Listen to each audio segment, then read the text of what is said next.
Funky Town now. 15 seconds to launch.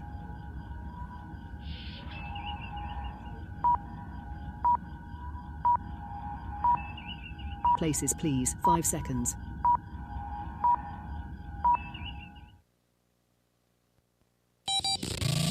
Adjust your mojo. You are about to participate in a great adventure. Now. At age, 60, he's just gonna break bad? Radio with an attitude. This system that we love is broken. I know that. Do not comply. Hey, mother. Welcome to another 2 hours of common sense. That liberty and justice for all is a myth. And erratic behavior. You want to, but you can't. And when you do, you wish you didn't. This is your Daily Mojo. For a Monday, lots going on. Hot news. Hot news? Yep. Hot news. Hot news, big laughs. I want to thank our new intern, Grok, for coming up with the title to today's episode of the Daily Mojo. They've actually improved on Grok's abilities now, because in the past, although it hasn't reached us yet, in the past you couldn't get Grok to edit a photo that you would upload. But now, according to Grok's own X account, formerly known as Twitter, but Grok's own X account, now you can, in theory, upload a photo and have Grok edit it for you, like add stuff to it, although it's still not available to us for whatever reason. Interesting. This stuff is getting really wild. I mean, it's crazy what you can do with AI these days. I mean, to the point where it's a little frightening. Well, before long, you won't even be able to bring it into a court of law, images or video. Unless How do you present evidence? I know, unless you've got somebody there who can claim that it's not fake. But who can do that?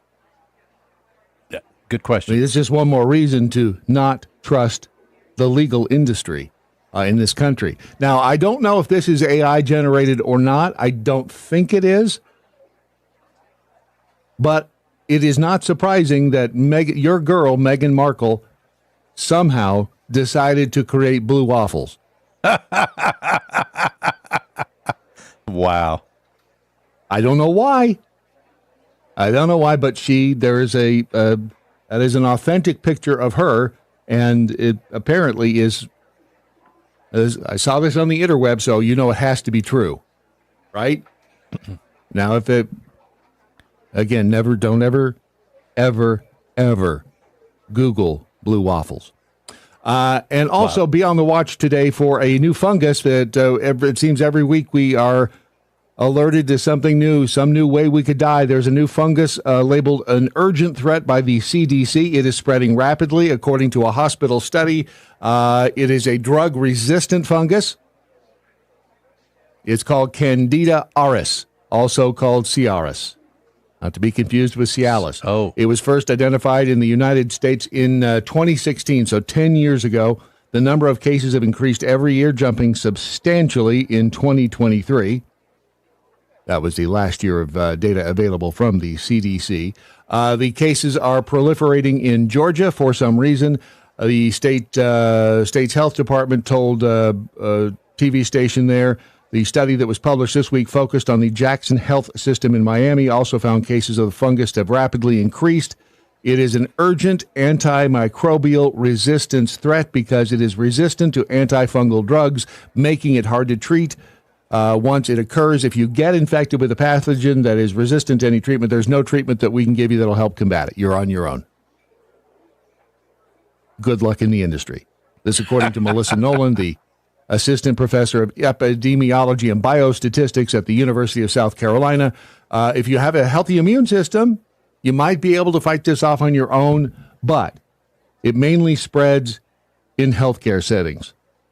So if you're in the hospital, you have to go to an urgent care, something like that. This fungus, people, if you have a catheter, a breathing tube, a feeding tube, what's a PICC line? PICC. Wouldn't that be the one that goes in your nose and down your throat? I don't know. Let me see. Let's see, a PICC line. PICC line is a peripherally inserted central catheter. Oh, into a vein in the upper arm. Yeah. There you go. So if you have one of those, be on the watch. It seems like every day you open the old newspaper and there's another way to die, isn't there? Yeah. It's like we are so advanced in our medical industry. We are so advanced in we've got AI creating titles and editing photos and creating videos for us, but for whatever reason, this is like War of the Worlds. We get invaded by the Martians and, they end up, in that case, they end up getting whacked by the little microbes here on Earth. But there's always a new way to die. Another reason that Candida auris is so concerning is because of how well it's adapted to surviving. This is the scary part. It's adapted to surviving on surfaces like countertops, bed rails, and doorknobs. Oh, I'm thinking bed rails like on the bed at home, you've got the little rails on the side that, is that not what it is? No, it's in a hospital. Oh, the rails. Oh, I got you. Yeah. That come up to keep you from falling out of the bed. Yeah. Right. But I was thinking of the bed rails that you have at home, and I'm like, why the hell would it end up there, and why would you be touching that rail of your bed? It's really good at just being, generally speaking, in the environment. So if you have it on a patient's bed, for example, on the railing, you go to wipe everything down. Whatever way, maybe a couple of pathogens didn't get cleared, they're becoming resistant. So over time, they can kind of grow and populate that hospital environment. And so far, the biggest number of cases in California with 1,500, Florida with over 14, almost 1,500, Illinois with 1,600 cases, in Nevada, 1,000, New York, 1,800, here in Texas, only 750. If you're in Utah, apparently Mormons are immune to it because there's only one case in Utah. So if you're Mormon, I wouldn't sweat it. Not a big deal. Now, if you're, they've also come out with a new way of predicting your cancer risk. And you're not going to like it. Especially you, Ron. Okay. Because now it's not the BMI, it is your waist size. Oh, yeah. I'm not going to like it. I told you because I didn't like it either. Not going to like it. The size of a man's waistband is a better predictor of a cancer risk than traditional body mass index. The BMI is such a bunch of horse crap. I mean, technically, and I don't know about you, but technically I am morbidly obese. I am too. I'm right on the edge of obese and morbidly obese, I guess. But I mean, I'm morbid. It's stupid. I'm a reasonable weight, but even bodybuilders who have bigger muscles, their BMI is outrageous. So it's not really to the NFL. And if you look at any of the linemen in the NFL, and you will have morbidly obese humans. And those guys are in better shape than you and I, even though they may not look it. Most of them. Yeah. Most of them. If you want to be a part of the program, we're talking about death today. We're going to get to the money part here in a second. But you can use the hashtag What I Learned Today on your social medias, and follow us on social media if you wouldn't mind. At Real Brad Staggs, at Real Ron Phillips. And if there's a like button wherever you're watching, please. If it's, just hit it. I mean, if you don't like it, just hit the like button. What's it going to hurt you? And you know what it could do for us? A lot. It could make our day. It seriously could. It could make us very, very happy. I'm looking over at Kick right now. What's happening at Kick right now? We're brand new on the Kick, and hold on a second, I have to find the channel. There it is right there. If you haven't followed us on Kick, Jay Reed Jr. is over there. Y'all heard of a fundraiser game called Chicken Poop Bingo? I have heard of that, yes. Have you really? Yeah. There were the local PTA wanted to use it at one time, Chicken Poop Bingo. I don't remember how it works specifically. I'm going to guess it has something to do with chicken poop. But Jay Reed Jr. says, let's go. And if players purchase squares on a bingo board, and the winner is the one whose square the chicken poops on. I'm in. Often used as a fundraiser. That's funny. I'm in. Wade Robertson says, I'm also morbidly obese. And we've all seen Wade Robertson without a shirt on. Yeah. Again, I'm not that side of the plate. Dude just makes my heart hurt when I have to look at him. I know. Me too. I often Dr. Mojo Martian, fungal infections are quite different to treat. Y'all are a bit too related, so treatment hurts you pretty bad, though. We're related. Y'all are a bit too related. The treatment. What am I not reading? I don't know. What am I not seeing? Okay. Stinky Biscuit says, not sure, but the raw file should show if an image was changed from the original data. In courtrooms. If you're going to be in a courtroom, if you're going to introduce evidence.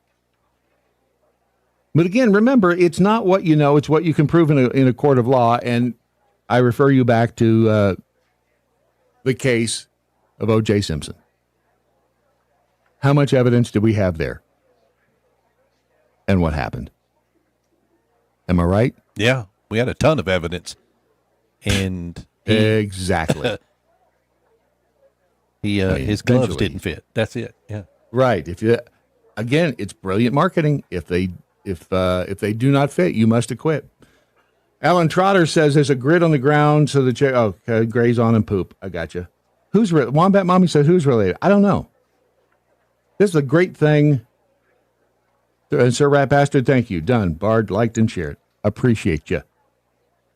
Like nobody's business. We do have some good news that we're going to be talking about here in a little bit because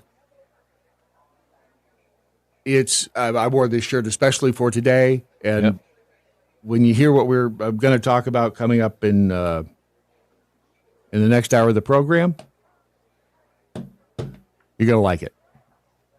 You're going to like it. I saw your little sneaky butt. Stop looking at my butt. Obesity. Did you know obesity is related to your cancer risk? It's the second biggest avoidable risk factor for cancer. Now, this is according to the UK. This is in the Telegraph, but researchers from Lund University in Malmo, Sweden, analyzed the health records of almost 500,000 people between 1981 and 2019. They were followed for an average of 14 years, during which time 18,185 people developed obesity-related cancer. I mean, I've been alive for a long time. I didn't. Obesity-related cancer. I've never heard of that. Which includes cancers of the esophagus, the bowel, the liver, the pancreas, breast, gallbladder, and others. The researchers took account of other risk factors like age and smoking, used a standardized score for both metrics so they could be directly compared. Men with an extra 11 centimeters or just over 4 inches on their waistlines increased their risk of developing cancer by 25%. Makes you want some more eggs, doesn't it? Gab you an extra helping this morning at breakfast. The researchers said the excess abdominal fat elevated the risk of cancer beyond the standard BMI increase. You know, I start to think that they put this stuff out just to freak us out. I mean, it's not because they care about us and want us to be happy and healthy. That is not what it's about. It is not, and especially if it's a government-funded research project. So it's just to scare us into compliance for something or another. It found that both a 12-centimeter wider waistline and an increase of BMI score of 4.3 were both associated with a 13% higher risk of developing cancer. It'll be the research will be presented at this year's European Congress on Obesity in Malaga, Spain. Does that sound like a party or what? The European Congress on Obesity. Let's see, attendance. How many people? The 30 seconds, been going on for 32 years. It'll take place in Malaga, Spain from May 11th through the 14th with abstract submissions open until, well, they're closed, so you can't try to enter any of your research into it at this point. It'll have specialized presentations, courses, and networking opportunities. And last year, 3,000 delegates attended the 31st European Congress on Obesity. Really? Now, here's the interesting thing about all of this research and stuff. And this has been a number of years ago that this happened, but there is a surgeon. Let's see, is he a surgeon or is he just he's an MD. His name is Mark Schreim. He was at that point in time a medical researcher at Harvard, and it was kind of an informal study that he did. He created an article called, and this is before AI, he created an article called Cuckoo for Cocoa Puffs. Because every day in his inbox as a surgeon or as a medical researcher, I guess, he received at least one request from an open access medical journal that wanted to publish any research that he came forward with. All he had to do was pay $500. That's it. He said, you block one of them with your spam filter and immediately another one pops up. The emails are annoying, he said, but he was worried that there might be a bigger issue. He said, what exactly are these journals publishing? And who is taking all these journals to be credible sources of medical information? This all goes back to what we have all been enduring for the past, good Lord, has it been 5 years now? Yes, it has, really. Oh, yeah, COVID. Stop it. Absolutely. 5 years. This original story was published in 2015. That is Mark Schreim right there. He decided to see how easy it was to get an article published. So he made it up. He made up the study called Cuckoo for Cocoa Puffs. And he did it using another form of AI called have you ever used the random text generator? I have not. I know we've used it on the show a while back.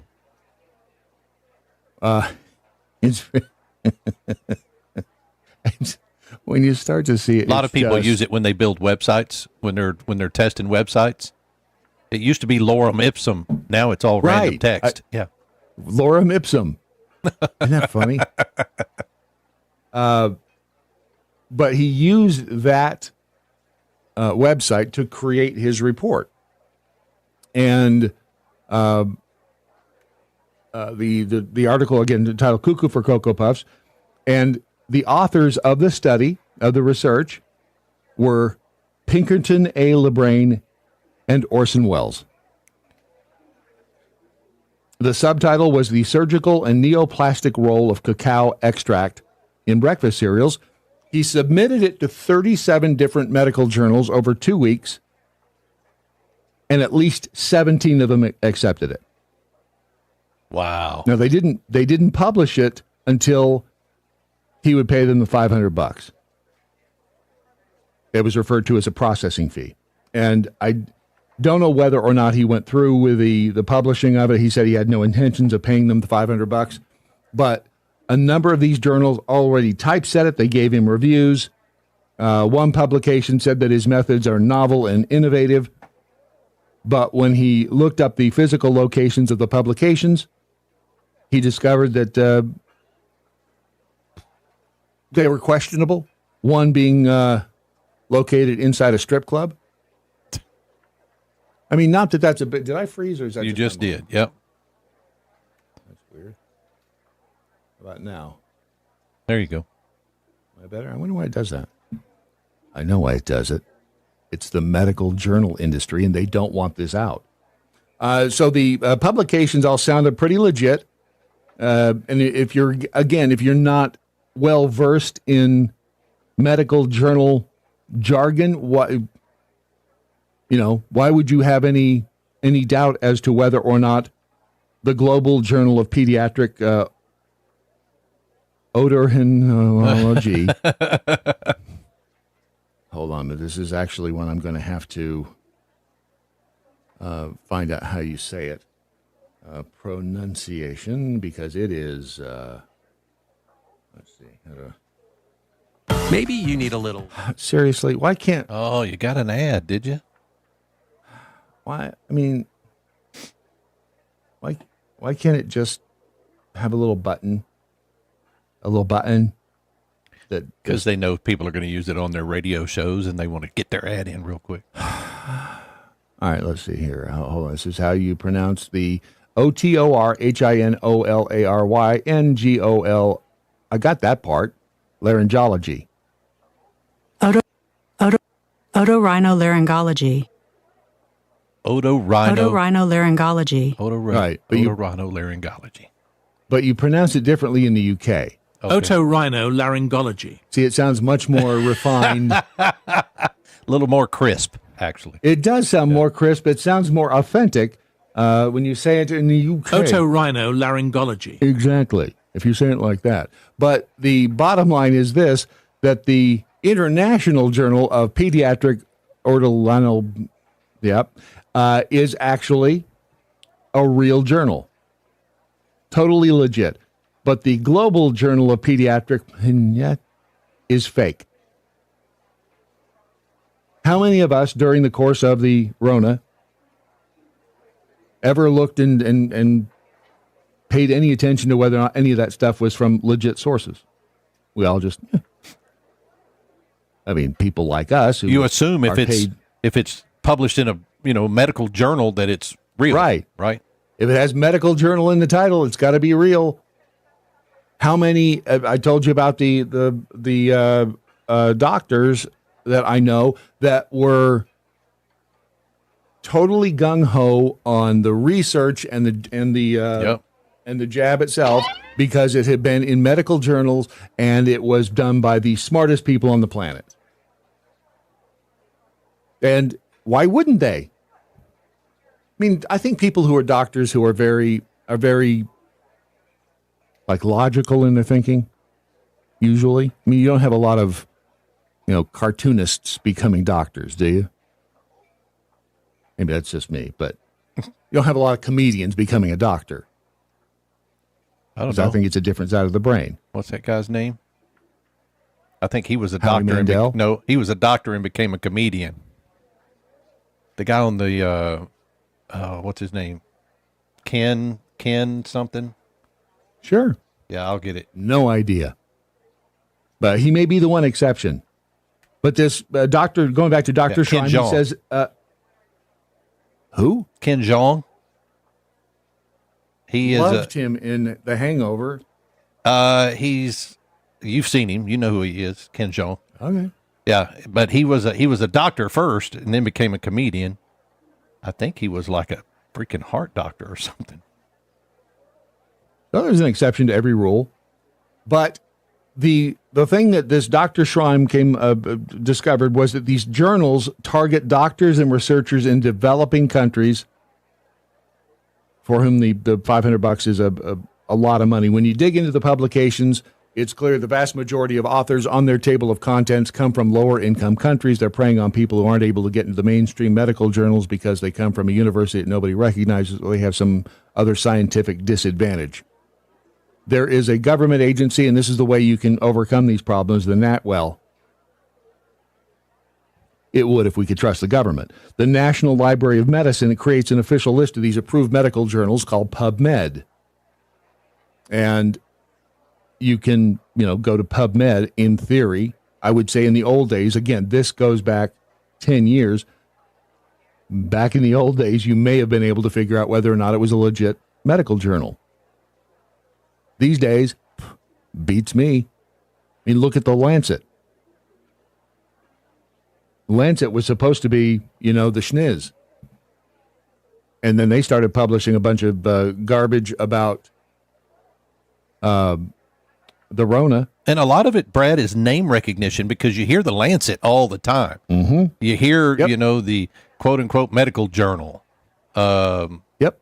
And if you hear it often enough, then you begin to believe that the stuff that's published in it is real, right? Yep. That's it. It's all about brand recognition and trust. And he said if the source isn't on PubMed or there's another listing, Jeffrey Beal, who's an academic librarian, I don't know if he's still around, but he compiled a list of predatory publishers. He said the only real way to tell if whether or not research is real would be to speak to the leading scholar in that field. And who has time to do that, he said. But look what happened during the Rona. You had people like Dr. Peter, I want to say McDonald.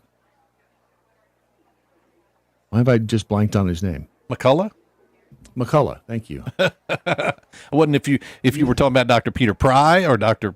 McCullough or Funny, I haven't had my methylene blue today, so you Yeah. see my brain isn't fully functioning I yet. see. But when we did go to doctors that were primary, that were leading scholars in the field of whatever it was, what were we told by the government, the system? You can't trust them. They're crazy. Yeah.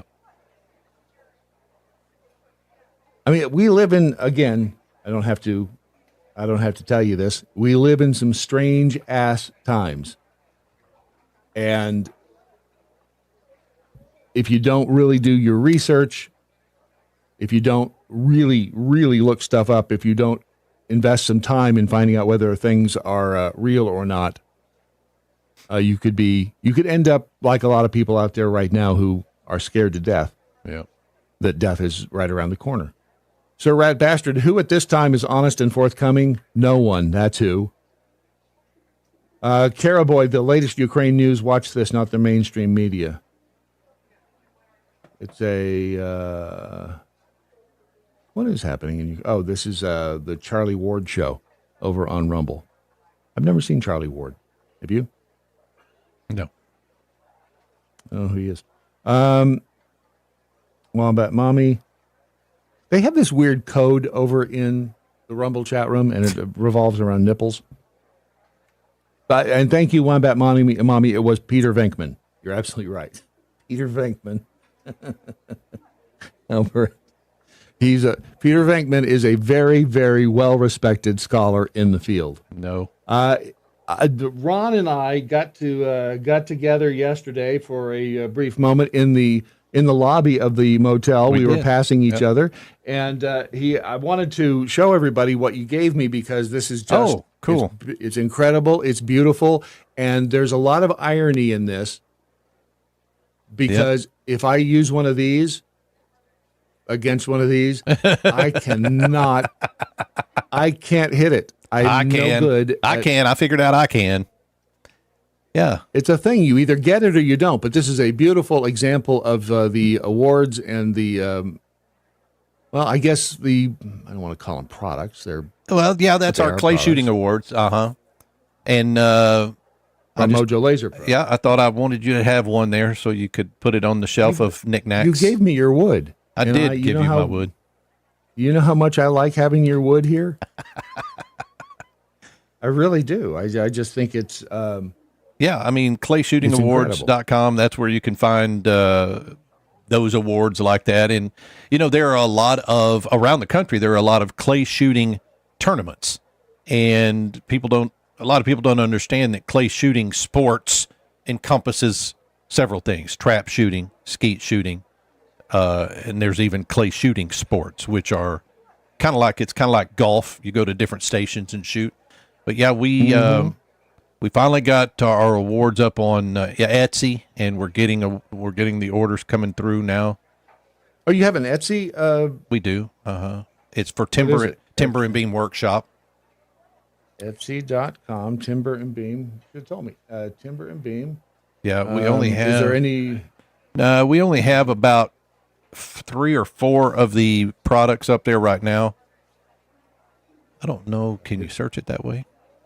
Probably. I don't know. I'm about to find out. Etsy's pick. No, I guess not. How do you do it? I think Clay Shooting Awards. you'll find them. But there are others out there, of course. Etsy? Yeah. But we set that up, I don't know, maybe a month ago. There it is on the right, the top right. That's Remember me? Oh. Yeah. Wait a minute. You named your Etsy store Timber. Well, there's no spaces in there. Well, we did that So specifically. you can't find it. Well, that may be the case, but that they don't give you enough characters to get it all in. So Clay Shooting Awards, Clay Shooting Awards is what you search for when you're looking for that. And we got our first review there. So Is that your mom? No, it was the very first person that ordered from us on Etsy. Oh, it was Lindsay. Yeah, Lindsay Herring. And There you go. Yeah, Very nice. Ron knocked it out of the park. These trophies are beautiful, well made, high quality. Our tournament winners are going to be thrilled to display these beautiful awards. And they really will be because, again, until you see these in person, it's hard to tell from a picture. Yeah. But these really, they're solid. I mean, this literally is solid wood. Yep, that's all alder. We call it's premium alder or naughty alder, if you will. But the targets themselves, I like your naughty alder. The targets themselves and the shells are turned on a lathe, and then of course we made the base, and then we use laser engraved, brushed plastic is what that is. Believe it or not. Where? The plates. You mean the plates are brushed plastic. Uh-huh. Get out. Yeah, it looks like metal. It does look like metal. You shouldn't have told me it was plastic. You should have just. Does that make it more economical, or I mean? Yeah, and lighter. A lot of people want lighter. Yeah. I can imagine. You probably save 4 or 5 pounds changing from metal to plastic on that. Well, they are beautiful. And you can get them. So, do you want people to go to Clay Shooting Awards? Yeah, clayshootingawards.com. Yeah. All right. So that's where you get them. If you have any local teams out there looking for awards, we'd appreciate it. Thank you. We love awards. Yeah. Here at the Daily Mojo. So it's clayshootingawards.com. The Daily Mojo, making mornings bright with Brad and Ron. They keep it funky tight. News, laughs, and the moves that feel so right. It's the Daily Mojo, keeping the world in sight. The Daily Mojo. I have no idea why Wombat Mommy in the Rumble chat room says that's my side boob. I got no clue where that comes from. See, over in the Daily Daily Mojo chat room, Pope Freebie the 38th, the Rona caused me to question medical journals. Thank you. Yeah. It caused everybody to question. And now whenever any of these studies come out or these stories that you are going to, die of tetanus, you name your disease, I question everything. That's why the people who are in West Texas, with the measles outbreak, whatever. Not that concerned about it. Because we got bamboozled. We got bamboozled by the entire damned industry and the government, which we shouldn't have been surprised about the government. But it was the medical industry. And again, we really probably shouldn't have been surprised about the medical industry, but we were bamboozled by them as well. And remember, for so many years, you would hear about chiropractors getting dogged, that they weren't, you can't, chiropractors, not real doctors. You go back and you look at that, and I've always liked going to the chiropractor. It makes me feel better, so I was never really believed all the anti-hype anyway. But and Pope Freebie the 38th is right. Without nipples, boobs would have no point. Oh, I see what you did there. Wow. I didn't do it. Pope Freebie the 38th did. But they don't like the competition. Going back to the American Medical Association, the founding of that was, it's a union. It's a doctor's union. Who can you trust anymore? It sucks, doesn't it? Yeah, Brad, it does. It does, Brad. Thank you. I thought so too. Sorry, you busy doing the crossword puzzle? I'm busy. I can understand that. No, I'm busy running your show for you. Oh, is that what's happening? Here is a little friend. This may have been an early visit from the Easter Bunny. I'm not really sure, but hello. He had set up. You're cute. Isn't he cute? I mean, they're so cute until they bite through your finger and give you tetanus and rabies. Okay. So did he make his way into the cat door, or did the cat drag him in? That would be the result of. See, this is a gift. I hate looking a gift horse in the mouth because this was technically, they are cute, aren't they? I mean, when you get past the fact that they look like just giant rats. Yep. The fluffy tail. That's really all they are. Now, Doc Kitty brought him in, and he's a big one, too. Wow. He's not really that. No, that's not big. That's not big? He's a baby. Okay. No, hell no. Biggins are like. Oh, okay. Biggins. He just looks big in the video, I guess, but. It's the camera. Camera adds 10 pounds. The Easter Bunny. And the big brouhaha, the controversy right now surrounding the Easter Bunny, which is these people have lost their mind. The Easter Bunny at the White House. Do you see what Trump wants to do? No. Sponsorship for the annual Easter egg roll or hunt at the White House. And they have lost their minds, the Never Trumpers, because you can't sponsor the Easter egg roll and hunt at the White House. Why you not? Can't have corporate sponsors.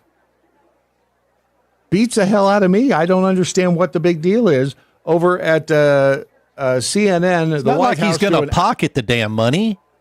The money goes to the White House Historical Association. So, no, he's not pocketing the money.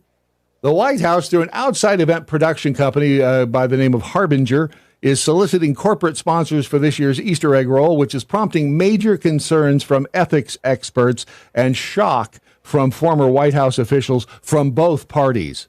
The sponsorship offers range from $75,000 to $200,000 with a promise of logo and branding opportunities, according to a 9-page document sent to potential sponsors and obtained by CNN.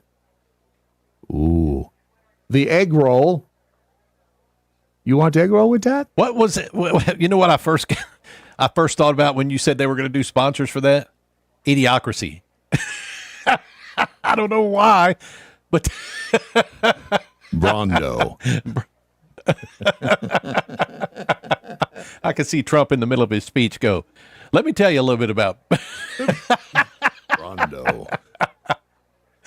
I think I did too, actually, because I was like, but is that what this is? Is that what road we're going down if we do this? Quite possibly, yes. What is wrong with a corporate sponsor of the Do you know how much the damn thing costs us to put on? Oh, probably millions.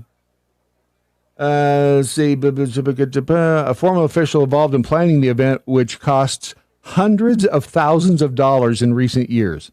Well, think about it. They bring all these families and kids onto the White House lawn. Do you know what took place before they got to the White House lawn? They spent money on background checks. They frisked them all. They put them through. I mean, it's crazy. You know who started the egg roll? Dwight D. Eisenhower. I don't know. Oh, you were so close. No. So close. I mean, really close. Rutherford B. Hayes. Everybody loves Rutherford B. Hayes. Yeah. We used to call him R.B. Hayes for short. It was in 1878. It has been privately funded without taxpayer dollars, largely through the American Egg Board, which also provides tens of thousands of eggs for the occasion. Do you think the American egg... What are they going to do this year with... aren't we still like in an egg... Shortage? Shortage? I thought that was kind of resolved. Maybe I'm wrong. Is it?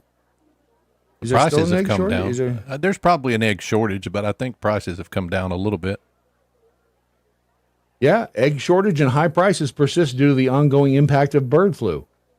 The USDA forecasts egg prices will remain high throughout 2025. Oh, Some relief may be seen in the coming weeks.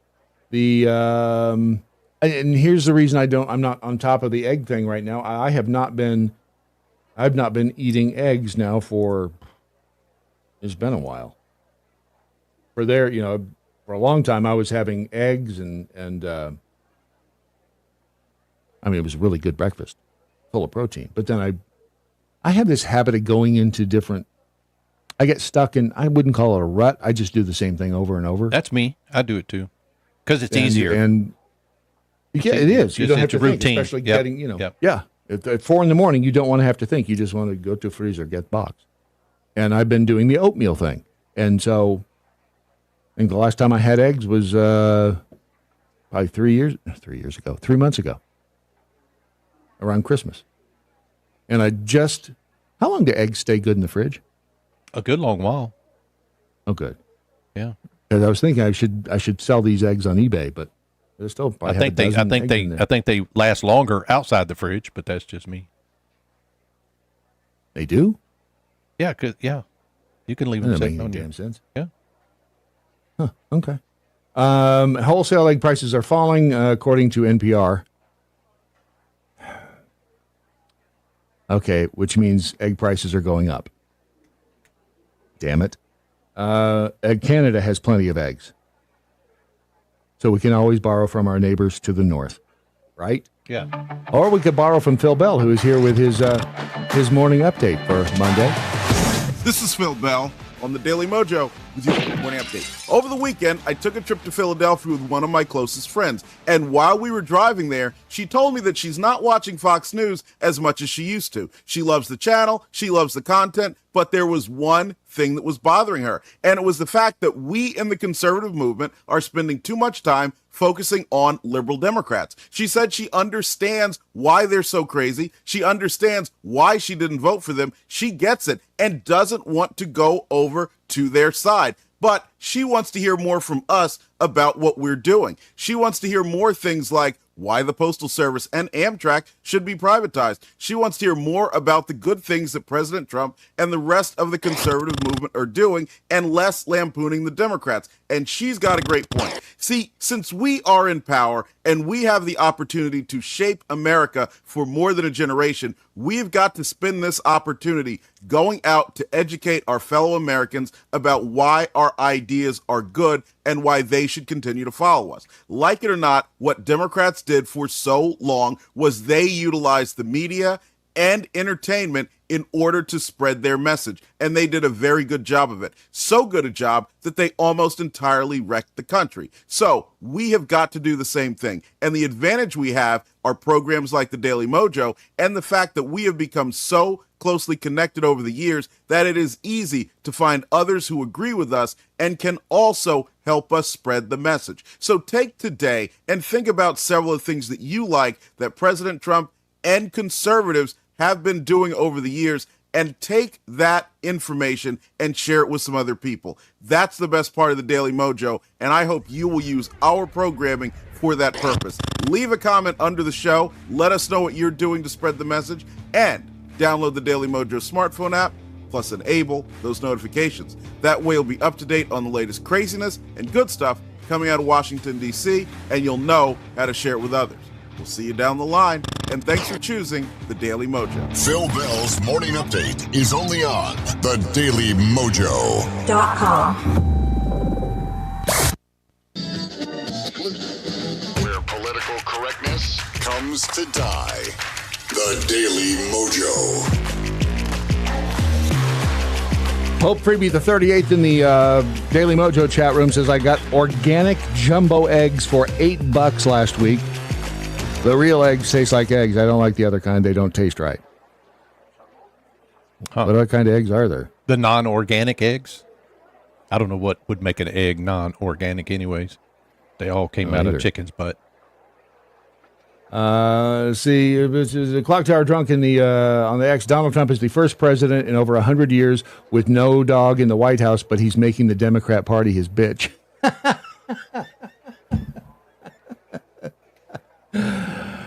Yep. They do not know what to do with him. They really don't. The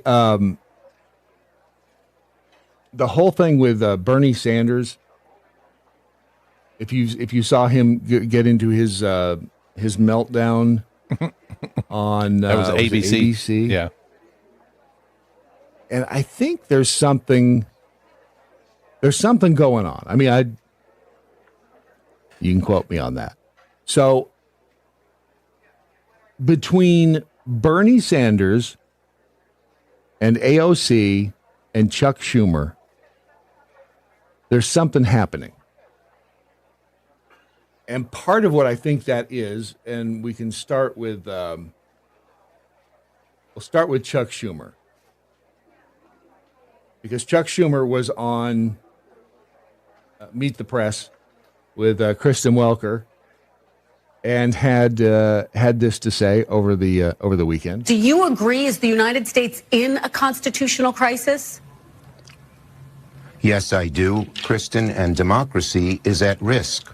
Look, Donald Trump is a lawless, angry man. He thinks he should be king. He thinks he should do whatever he wants, regardless of the law. And he thinks judges should just listen to him. Now, we have to fight that back in every single way. We're in a constitutional crisis because Donald Trump is it's a threat to our democracy. It's nutty. It's wacky. He's cuckoo for Cocoa Puffs. Which the whole idea and what I realized was going on actually came from what's dude's name? Alex Bale. If you've never seen any of Alex Bale's any of his videos on YouTube, he does a really good job. And he just did one on the Cocoa Puffs conspiracy. And I realized I had no idea there was a Cocoa Puffs conspiracy. I wasn't really truly aware of it either. But listen to what Alex says about Cocoa Puffs and the commercials over the years.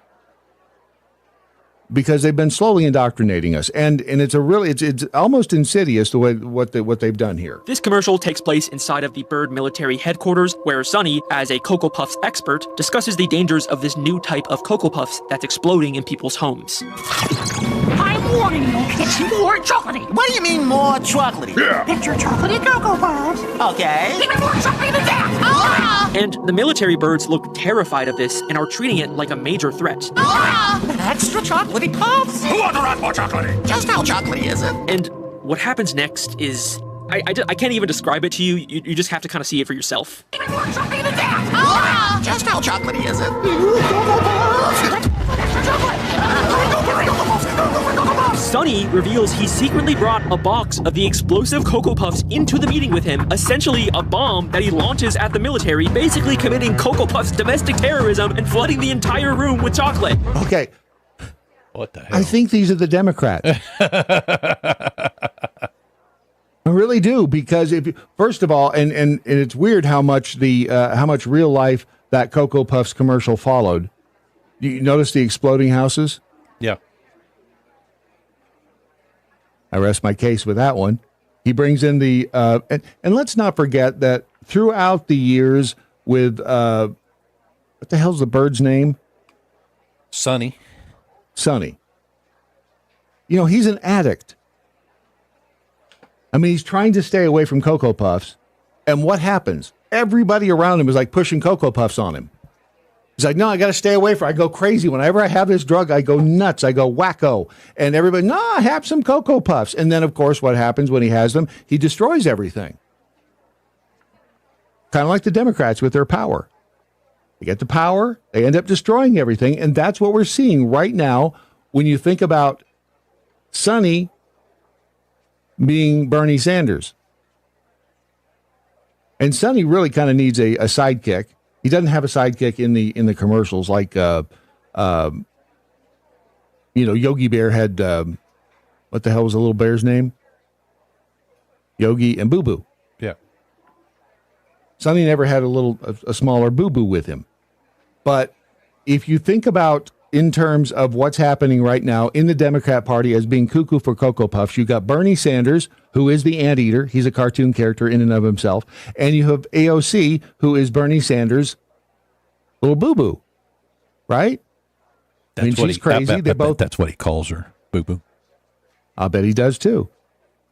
So you got these two these human cartoon characters in Bernie Sanders and AOC, Boo Boo. And they're on their big tour of North America right now. It's the anti-oligarchy tour. Because they just were up there in, was it Denver? Dude, I saw her walk up on stage in a stadium that was packed.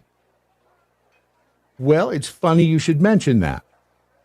They had, in Denver, they had 34,000 people in Denver. And I'll show you the video here of what they were, of their claims. Hang on a sec. Good Lord, why does this do this? Why does this do this to me? It's almost like the system doesn't want it to work. All right, so here's a look, and I don't think there's any sound on this, but this is a look at the crowd in Denver. According to Bernie Sanders, this was the largest political rally there since 2008. 34,000 people, he says. And this was in his tweet, "No to authoritarianism, no to the oligarchy, no to Trumpism. We are ready to fight back. Now it's on to Tucson." So that's kind of dizzying, isn't it? So he and AOC are out there, and they are taking it to the streets. Yeah, hang on a second, I gotta look. There's my mouse. They are taking it to the streets. They want to know, they want you to know what's happening, that they are out there together, that they are, they're for the people. At least that's what they say. Bernie Sanders goes on this week with, what's his name there? Carl, what's his face? Can't remember his name. But he asked Bernie, hey, should, AOC be running for the Senate? Where would she be running for the Senate, Ron? New York? Yep. Against who? Schumer. Yep. Here's what Bernie had to say when asked about, whether AOC should be running for the Senate. Would you like to see her joining the Senate?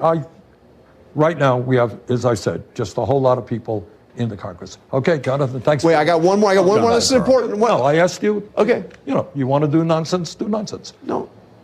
I don't want to talk about inside the Beltway stuff. I got 32,000 people. I was just asking you about AOC because she was out there with you. No, fine. But I don't want to talk about this. What was the last question? Isn't that kind of weird? Yeah. He didn't want to answer the question about whether or not AOC should be, running for the Senate. Would you like to see her in the Senate? This is nonsense. I don't know. Don't want to answer these questions. Get up. Kind of a weird thing to get up and walk out on, right? I mean, why would you get up and walk out on, do you think she should be running for the Senate?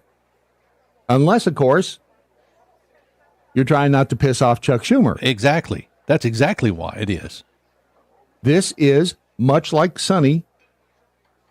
They are bringing it's a metaphorical bomb into the meetings. It may actually be a Cocoa Puffs bomb that Bernie and AOC are bringing into these meetings, because they are trying to take out Schumer, and Schumer's having to fight back. Now, this is this. Do you follow Liberty Pill memes on the X? I don't, but I will. Twitter. Yeah. Oh, they are. This is their take on Chuck Schumer being in full panic mode, thanks to the likes of, and he knows they're coming after him, thanks to the likes of AOC and Bernie Sanders. Elon Musk is a threat to our democracy. Allowing him to uncover fraud in the misappropriation of taxpayer dollars is somehow a constitutional crisis. Let me remind you all what you'll be losing if Elon Musk is not stopped. Americans will not benefit from the $2 million spent on a pancake eating contest in Mongolia. They will not benefit from the $4 million to fund a tampon throwing contest in Dubai. They will not benefit from the $8 million to produce Pimp My Ride in Zimbabwe. Hello? We got it. Got what? Evidence that USAID is actually really beneficial to the American people. Okay, I'll be right there. It came in 10 minutes ago. I'm sure this will make Americans really supportive of USAID. Elmo wants to jihad. Elmo wants women to not show their ankles. Elmo wants to teach your son how to throw a stone really hard. This is exactly what the American people will lose if we don't stop Elon Musk. I agree. Look at this. On the left is one of Musk's cronies. He goes by the alias Big Balls. I suspect it's a nickname he gave himself so people think he's packing, but by the looks of it, I'd say his balls aren't really that big. He recently recommended cutting $16 million funding an Afghanistan version of Karate Kid, which makes him the biggest threat to our democracy to date. My God, it's a constitutional crisis. We're sending a man inside Doge to gather information. This is our spy, David Hogg, codenamed Teeny Tiny Teensy Weensy Balls. Are you sure this will work? It's a 50-50 shot. My only concern is that he's too masculine to masquerade as a genius. Teeny Tiny Teensy Weensy Balls. Teensy Weensy Balls. They can't meme. But it is panic inside the Beltway. Going back to your comment about the crowd in Denver and the 34,000 people that Bernie Sanders claims were there, the largest political rally there since 2008. The fact checker, the real actually fact checkers out there, data analyst Tony Saruga used cell phone data. I think this is the same guy that, remember, he came out, it was about the, it was 10,000 mules, 2,000 mules? 2,000 mules, yeah. I think this is the same. Dinesh D'Souza. Yeah, I think this might be the same company that was going through the cell phone data of, where people were dumping ballots. I may be wrong, but he went through the cell phone data and found out that the crowds there at the rally in Denver were made up mainly of DEI activists and not really grassroots supporters. There were 20,189 devices. It's a large crowd, but not $30,000 or 30,000 people, and certainly not 34,000 like Bernie Sanders said. 84% of the devices present had attended 9 or more Kamala Harris rallies, Antifa, BLM, pro-Hamas, pro-Palestinian protests. 31% had attended over 20. It's the same group of people. Yeah. Over and over and over. For more insight, they looked at, in addition to the GPS location data, they looked at demographic and psychographic data using over 6,000 different databases, like the Bureau of Labor Statistics, the Pew Research Center, market research firms like YouGov. The demographic data included basic characteristics like age, gender, income, education levels, etc. The psychographic data went into their lifestyles, their values, attitudes. For example, it might show if somebody values sustainability, enjoys outdoor activities, participates in community activism.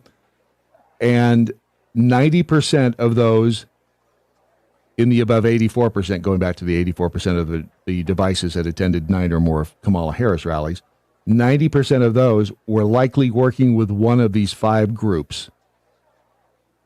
The Antifa BLM group, the pro-Hamas group, etc. So again, you have the same little subset of people that are running around, and that's not cheap either. If you're going to be, I wonder who's paying for that, getting them all to Denver. Because if they don't live around there, well, even if they do, are these going to be the same people who are at the Tucson rally. When does the Bernie Sanders Tucson rally happen? No idea. It was yesterday. Thousands turn out in Tucson for Bernie Sanders fighting oligarchy rally. Let's see here if they put a. This is from Tucson.com. Let's see if there is the Hill had a story on it. Oh, Arizona Luminaria. Hang on a second, because the headline here, you can tell what they're doing. Doink. Bernie Sanders and AOC draw huge crowd to Tucson's Catalina High School. I can't wait to see how many of these people are the same ones that were in Denver. Because this is a well-oiled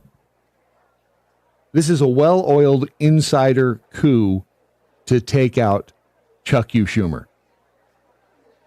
with AOC. That's what they're going for. And you know that Schumer knows it. He has to.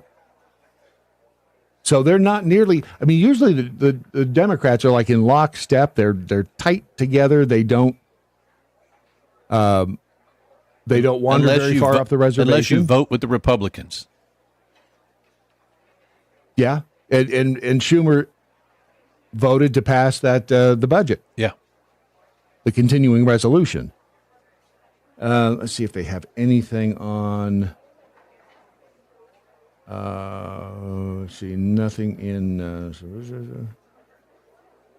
don't have anything on the Tucson crowd yet. And remember, they continued to try to say, Donald Trump never had the big crowds, but he, of course, did have the big crowds. And that's what, it was at the Butler rally, right? I've got the cell phone data. Didn't he also do something on the Butler rally? And the fact that those people, Butler rally, cell phone data.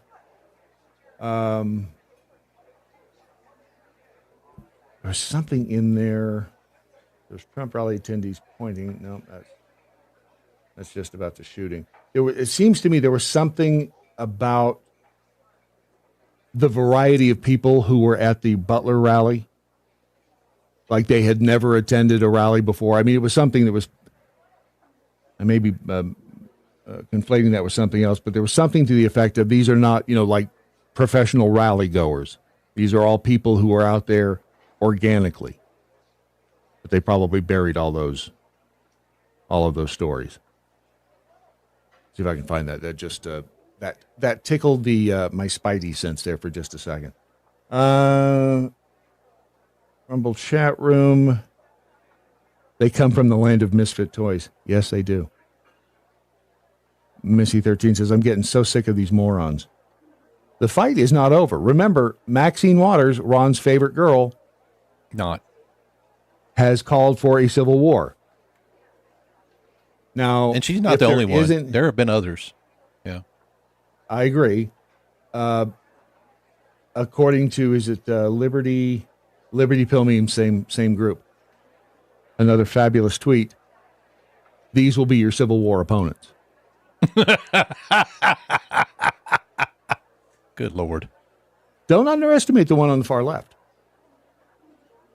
I knew she said, sorry. Hold on. Really, I apologize. I didn't. Please do not use gendered language to address everyone. If that sits on you, you're going to be in trouble. And let's be frank, and PA says they really need to fart harder. They do. And you remember, AOC was, we need a Democrat party who farts harder.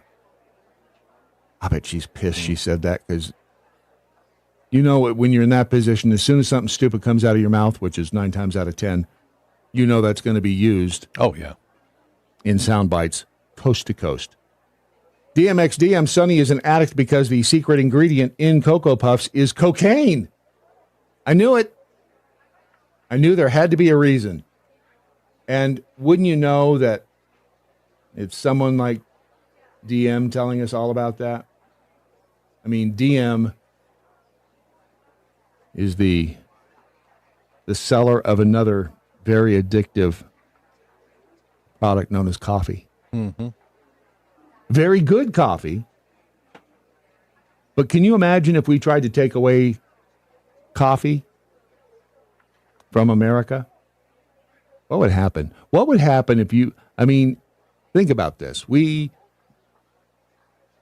don't promote drug use here on this program, but we kind of do. But I mean, you can get decaffeinated American Pride Roasters coffee, right? But just think, if you depend on your morning cup of coffee with caffeine in it, what would happen if one day the government just decided to ban caffeine? Would we have an uprising on our hands? Because I think we would. Yeah, probably. I think we would have one hell of a... That would... You want to really set off the masses. You want to really get people up off their asses. You put a ban on caffeine and see what happens. I'm not saying that could happen, and I'm not saying you should go out there today and order your favorite flavor of American Pride Roasters just in case. But if you know history at all, you know the government has a weird habit of missteps, of misguided bans, of trying to take things away from the people that we need. You know, like the Department of Education, you know how we need the Department of Education. Don't we? No. I mean, look at the uproar. You sure? Positive. If you say so. But you know, if they ever decide to ban caffeine and ban coffee, you know there are going to be problems in this country. Get ahead of the curve, get a jump on the stupidity of those in Washington, D.C., and go to AmericanPrideRoasters.com today to get your favorite flavor and Sonny's favorite flavor, Ron's Sexual Chocolate. I don't think we were supposed to use Sonny to endorse the Ron Sexual Chocolate because I don't think it's out that that is his, in fact, favorite flavor. It is, I mean, but get yours today. Am I right, Ron? Yes, sir. Little raspberry, little cacao. Little kapow with the cacao. DM says I can promise like 0% cocaine and 100% awesome flavor in every bag. There you go. If you're not at American Pride Roasters at some point today, we can't help you. And I don't think we can be friends. AmericanPrideRoasters.com. You're listening to the Lunatic Fringe of American Radio, the Daily Mojo. Wade Robertson says, I'd watch her fart harder. Who's with me? It takes the romance out of it. Dr. Free Range Prisoner says, recent cell phone tower data has shown that 87% of the people attending Sanders rallies have attended 9 or more rallies. Yes. It's true. The same group of people are being trucked around to different rallies to make it appear as though the Sanders AOC cabal has support. I mean, again, they're just dishonest. We knew that, but they are just dishonest. Not only are they dishonest, but they will take you out if they have to. The family of John Barnett. I'm not suggesting that John Barnett was taken out, but you remember him. He was the quality control manager at Boeing and then became the whistleblower. Remember him? I do. They found him dead in his truck. A self-inflicted good. That was a year ago, March 9th last year in Charleston, South Carolina. The weird thing was, it's not funny, that at the time of his death, he resided in Louisiana. And was he in South Carolina to testify? Why was he even there? A lawsuit that was filed Thursday in federal court in South Carolina claims that Boeing orchestrated a systematic campaign of harassment, abuse, and intimidation intended to discourage, discredit, and humiliate him until he would either give up or be discredited. He retired from Boeing in 27. I mean, did that feel like a suicide? They all kind of do. Kind of like Seth Rich? Yeah, yeah. Except Seth Rich wasn't suicide. I mean, he was shot by robbers who, in theory, it was a botched robbery attempt, except they didn't take anything. Yeah. They just left him dead in the street.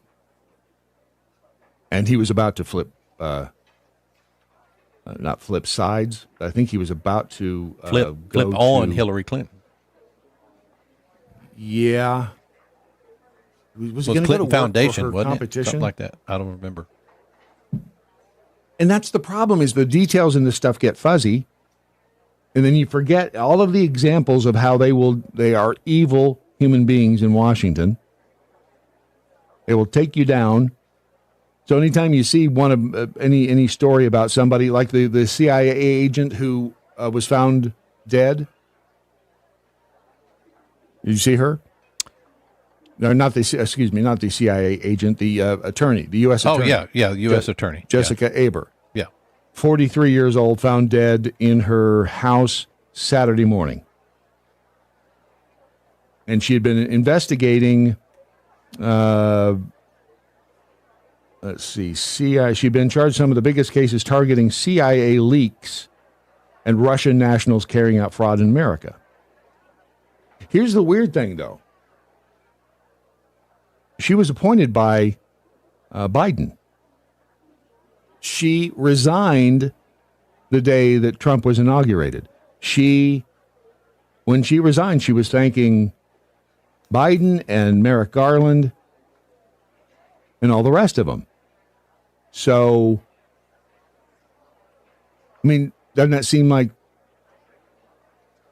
they're eating one of their own? Why? Oh, because do you really think the Democrats were investigating leaks in the CIA, or was she put on that just to protect the leaks? I mean, see, because we're all suspicious of anything now. Could be. I mean, I'm even really suspicious about the reason she died.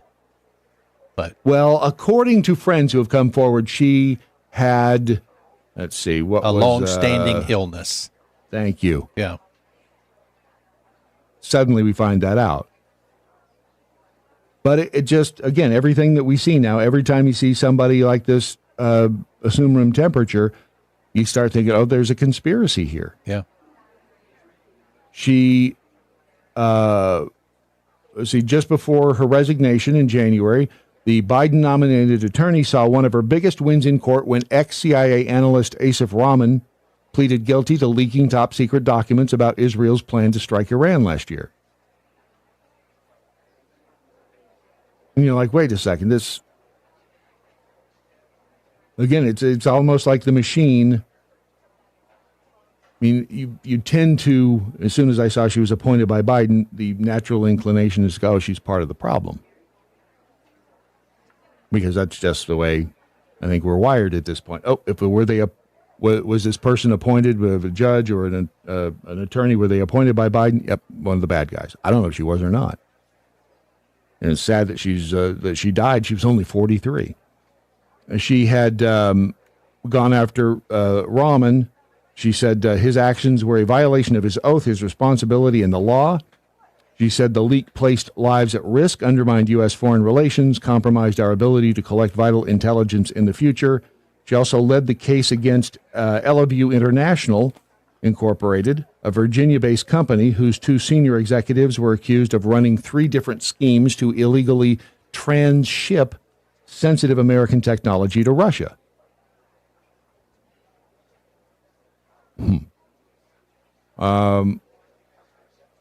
The case came just 2 months after she secured indictments against 2 Russian nationals accused of fraud and money laundering. Why did she resign when Trump? She resigned at 11:59 a.m. Right. It's almost like she thought she was going to be out. Now, if she was investigating actual corruption and leaks at the CIA, you would think that she'd be a valuable asset to the Trump administration. Which again, there's something weird going on here. At least that's the way I look at it. But she was found dead Saturday. Mia Love just died. Yeah. She was the congresswoman. She was only 49. She was the first black Republican woman elected to Congress. She had she had brain cancer, and she'd been fighting that for 3 years. So she died surrounded by her family. The number of people, let me see, where was that recent deaths? Because I started thinking, man, people in Congress are dropping like flies. So far in the 2020s, there have been 13 members of Congress who have died while still in office. That seems like a lot, doesn't it? Sure does. I thought so too. In addition to Sylvester Turner down in Houston, Grijalva, how do you say the dude's name? Raul Grijalva. He was in Arizona. He was a Democrat. He died Thursday. What's the date on this? This is Newsweek. This is 2 weeks ago. And see, who else was it? It was Raul Galvez from Arizona, Sylvester Turner, Sheila Jackson Lee. I feel almost bad not feeling bad about Sheila Jackson Lee, but I should feel bad, so I'll try to feel bad. But after she died, shortly after the audio leak. Between her and her staff. Yeah, her staff, where she's berating her staff. So it's hard to muster up sympathy, but she's still a human being and never speak ill of the dead. But it just seems like there's a lot of people. You have to go back to the 80s. Number of U.S. lawmakers who died in office by a decade. In the 80s, there were 29. Of course, that's over the course of 10 years. So far we've had 13 so far in the 2020s. Something not good for your health when you're in Congress for some reason. Well, who's the other person? Oh, the other death that I had here was the dude in Louisiana who was executed last week. You know how they did him this time? What? Nitrogen gas. Oh, nice. Apparently they're calling it cruel and unusual. And again, my tendency used to be very pro death penalty. But these days, because of the let's call them shitheads in the Department of Justice and in our whole legal industry. Shithead's a good word. And I know some of these people probably, but I don't trust the system. Therefore, I can't ethically and morally say, well, then I still support the death penalty, even though I don't trust the system. If I don't trust the system, I can't morally back up the death penalty. Because if the system because then a lot of innocent people are dying. Yes, I get it. Right. Yeah. So I can't in good conscience say that, I'm not. Do I support death for a-holes who kill people and who, murder kids and rape kids, all that? Absolutely. But I don't trust the system to actually prove that these people did or didn't do it anymore, which it sucks. All of this talk about death, for some reason, I've been toying with this all morning long. This is gonna be really incredible when we talk about this here coming up. But over the It is going to be fun. And speaking of fun, before I forget, on Saturday, I met with a listener who was coming through. Oh, yeah. Coming through town. And Renee is her name. Renee. And Renee. I remember Renee. She emails us a lot. Yeah. She sent us a fabulous Roswell friend. Yes. Roswell friend. I had said something in mentioning her name about Roswell. And I was like, whoa, Roswell, I think we could be friends. And then she's like, well, I'm coming through town. It's a UFO thing, Brad. Yeah, I was like, wait, yeah, because she used to be in charge of Roswell, like, PR. And I'm like, okay, I bet you got stories. Nice. So I met up with her, and I've got your bag here, Ron, because she gave us bags. Well, could you hang on a second? I'm going to somebody run it down. Could you, one of our interns actually is here today. Could you, Myrna, could you run that down to Ron's room, please? You're going to love what's in this bag. Now, I've looked around a little bit. I will say that I've seen. Let me know when you get. I will let you know when it gets. How long does it take you to get down there? I've got my bag. Here. There it is. Got it. Oh, good. So you got it. Good. Got it. Thank you, Myrna. Thank you. Did you give Myrna a tip? I'm going to give her a tip. All right. You're going to give her the tip? Good. But Renee was. These are really cool. I know we got a little alien in the Roswell bag. I mean, the bag itself. Ta-da. Is from the UFO Museum in Roswell. This is cool. I know, right? Got our alien. She said this book is fabulous. I have not. And I'm going to have to be disciplined. Absolutely. Right. Look at that. I'm going to have to be. Very dedicated, committed. It's hard for me to sit down and read now. Yeah. Because my attention span sucks butt at upmybutt.com. These fabulous little hat here. These hats are great. See, I looked at this as kind of a birthday gift. Roswell International UFO Museum, established in 1992. Right, very cool. Huh? You've not been there, have you? Yeah, I've been to Roswell. Did you go to the museum? UFO museum?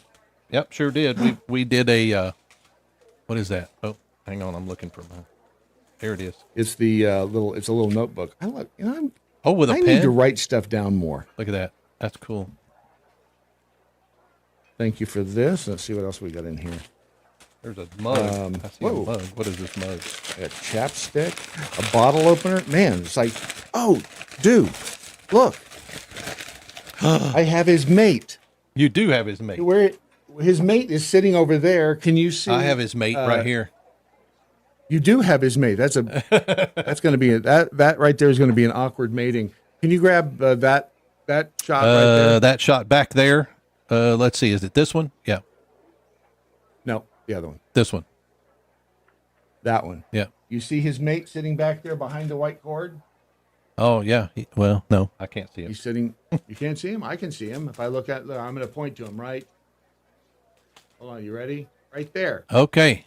He's tiny. Yeah. You know what? You don't have to say that with such hatred. Wow. He's a small little guy. Got a little lapel pin. What does that say on it? Now Roswell. Probably Roswell. I'm going to guess. Look, we got these. Aren't these great? And you know the best part? Because I saved the best part for last. Okay.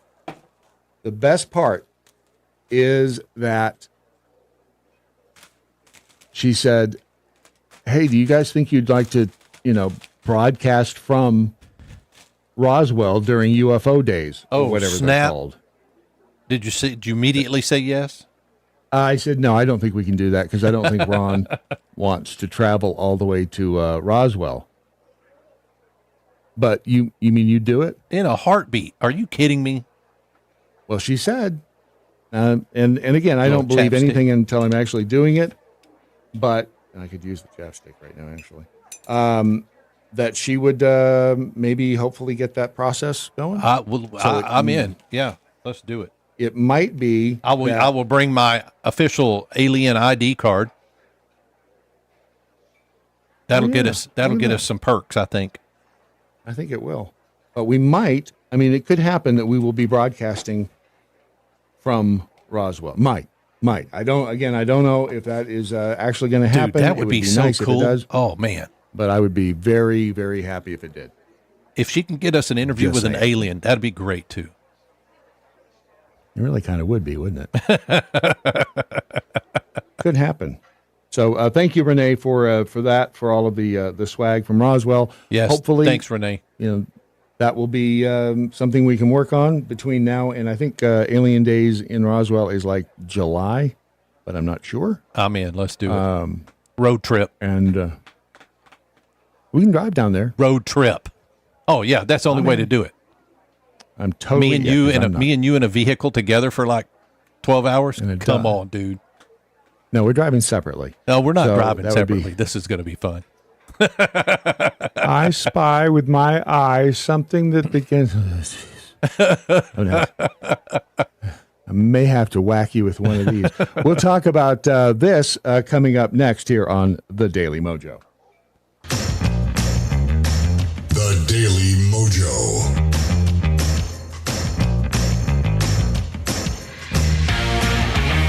Space hippie on vacay. Holy moly, I'll be at Roswell for UFO Days. My birthday is World UFO Day. Let's do it. That would be cool, huh? Like to see the odds. Crafting Freak says, I have a little bendy alien. I bet you do. Hold on a second.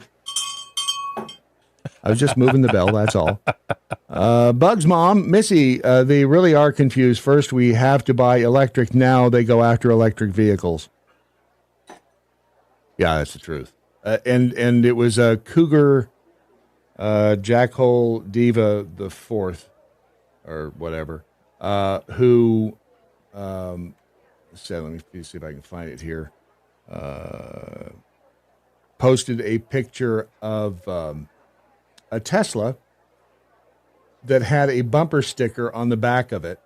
Here it is, right here. And it was a brilliant thought too that you had about this. If in fact this is the case, it's a Tesla with a no Elon bumper sticker on it, and she says, "Can somebody please explain this to me?"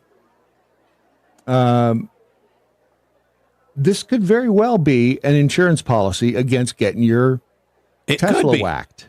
It wouldn't have surprised me, and I told you this, it wouldn't surprise me if Elon didn't send those out to all Tesla owners. Here, put this on the back of your Tesla. Maybe it'll help them keep from hassling you. Right. I would do it. I'm afraid, because I sent you the picture of the Cybertruck. I think I even posted it online. Yep. The Cybertruck right was down just the a couple road. of doors down from the motel. Yeah. Like literally 40 feet away. And I felt kind of weird when I took the picture because I was afraid, they're going to come out and think that I'm, going to shoot out the headlights on their Tesla. I was like, I think your Tesla's I'm admiring the Tesla. Exactly. I'm on your side. So, and you certainly wouldn't want to pop it with one of these. Although, if I have to be careful how I say this. I want to welcome a brand new affiliate sponsor. partner to the program, and it is Pentel Less Lethal Protection. Pentel Pro. Technically. Yeah. Pentel Pro. And you've probably heard of these. You've heard a lot of talk about these Byrna. They're called launchers.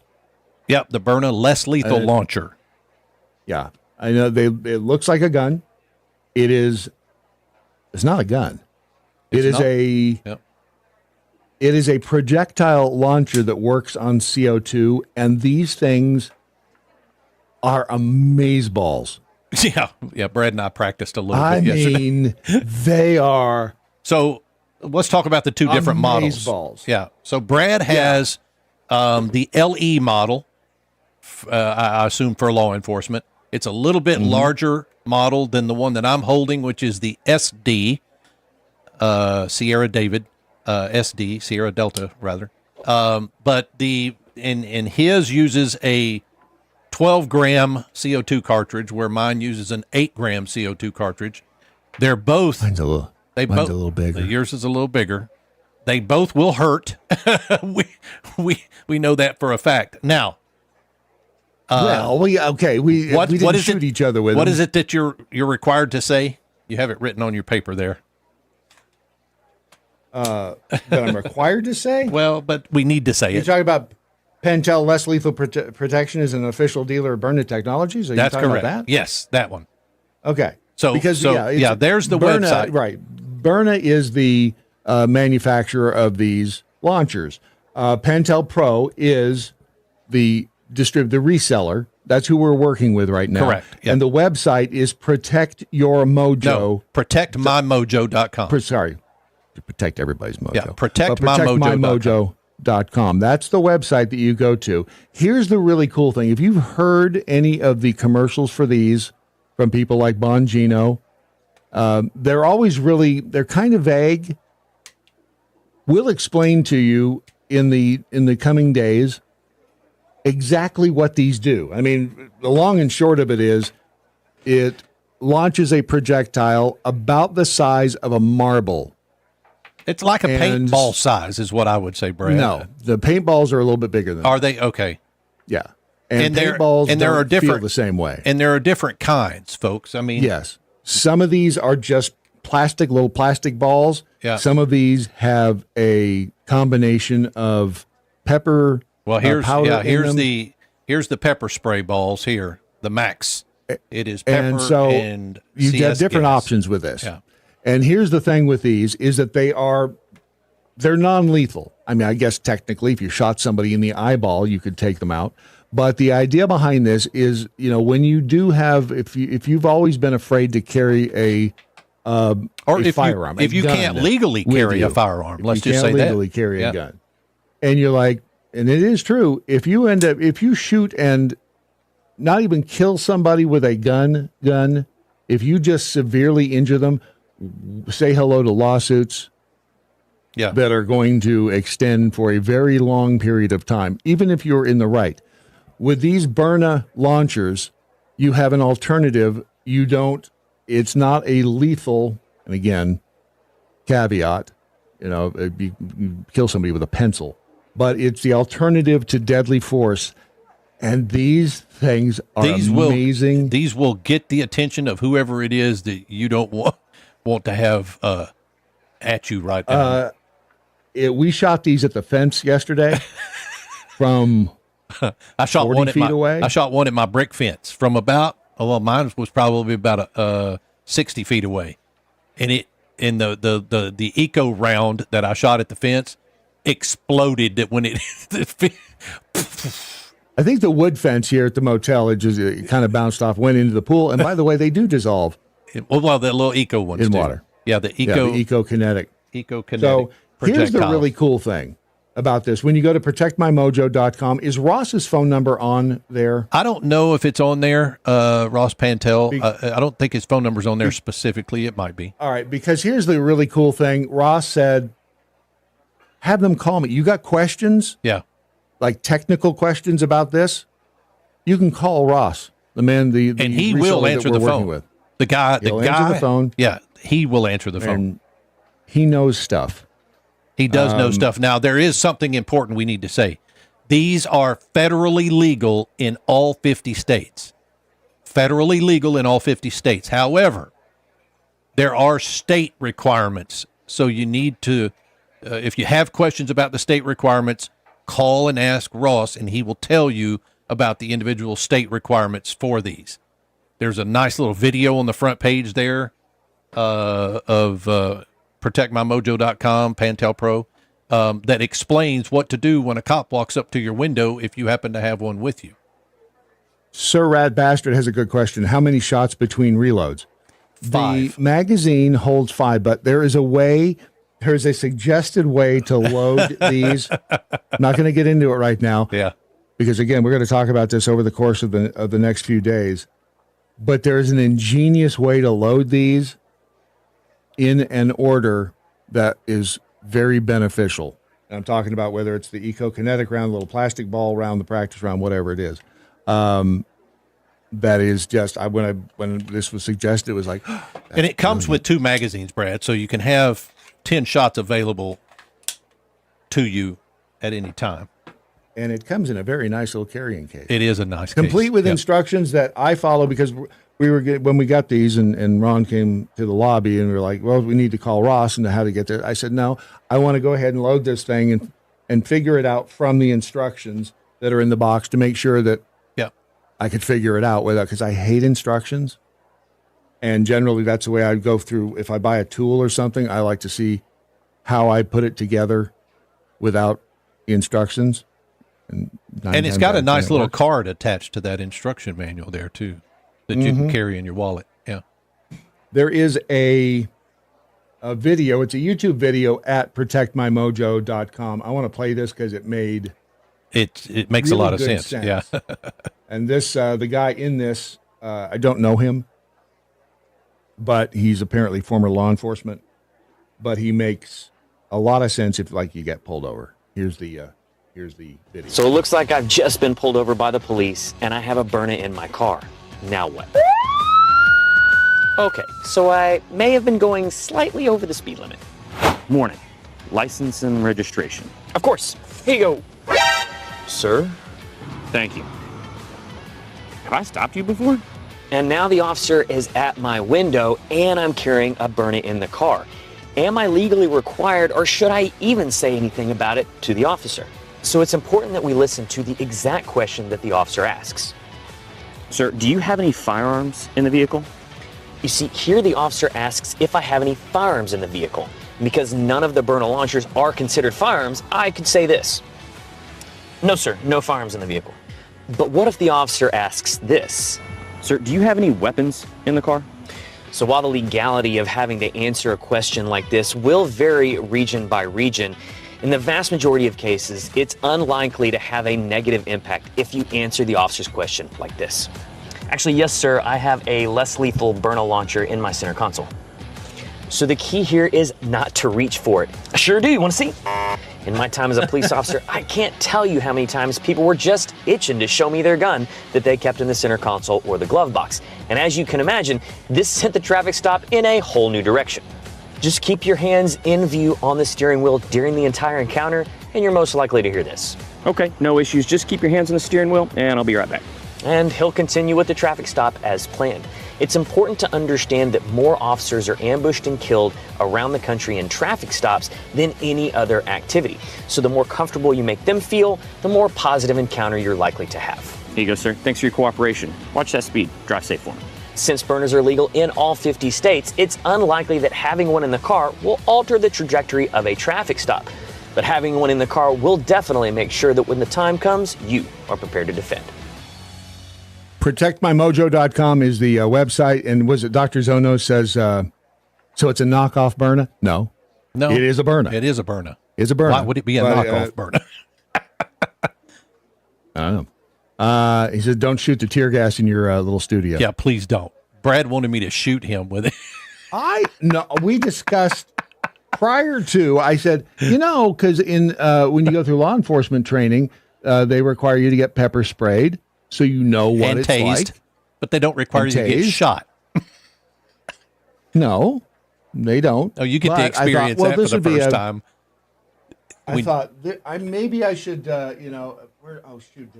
not have it in here? The pepper spray, the one with the pepper spray in it. There is the list. You have the list of what it does there to. Yeah, the list on it is now. This is the max. This is the max intensity tear gas and pepper spray chemical irritant. Here are the physical effects: burning in throat, wheezing, gasping, dry cough, shortness of breath, gagging, inability to breathe, nausea, burning of eyes, burning of the lungs, chest tightness, excessive salivation. Yeah. Other than that, you'll feel great. Yeah. So it's they're really cool. We're glad to have Pantel Pro on board as a sponsor, partner, affiliate. And again, the website is protectmymojo.com. There's a promo code too. What do they get with the promo code? I think it's 10% off. It's Daily MoJo. 10% off Daily MoJo. Pope Freebie the 38 says, do they shoot acid that'll eat through their skin like in Alien? I don't think they have come out with that particular little ball yet, but you never know. So it's protectmymojo.com. Stupidity is not a competition. The whole island will become so unless you're a politician. Overly populated that it will tip over and capsize. The Daily Mojo. The Daily Mojo. I didn't know you were going to go to that. Sorry. Oh, sure you are. Yeah. Well, I just got all excited. You did. I did want to say this one more time. Pentel Less Lethal Protection is an official dealer of Byrna Technologies. Yeah. With that said, with that said, I got tired of all of this, what I call Tesla terrorism, so I bring it up in my Twizzy this week. The way I see it. This is Ron's wonky perspective on life. All right, let's talk about the absolute brain trust turning Teslas into barbecue pits. Yep, Tesla terrorism is apparently a thing now, and it's being perpetrated by people who'd lose a staring contest with a brick wall. These knuckleheads are out here slashing tires, smashing windows, and lighting up charging stations like they're auditioning for the world's dumbest episode of Mythbusters. Why? Because they've got a beef with Elon Musk or big tech or whatever buzzword they misheard at their last basement anarchist book club. It's like watching a flock of pigeons declare war on a spaceship. Pointless and messy.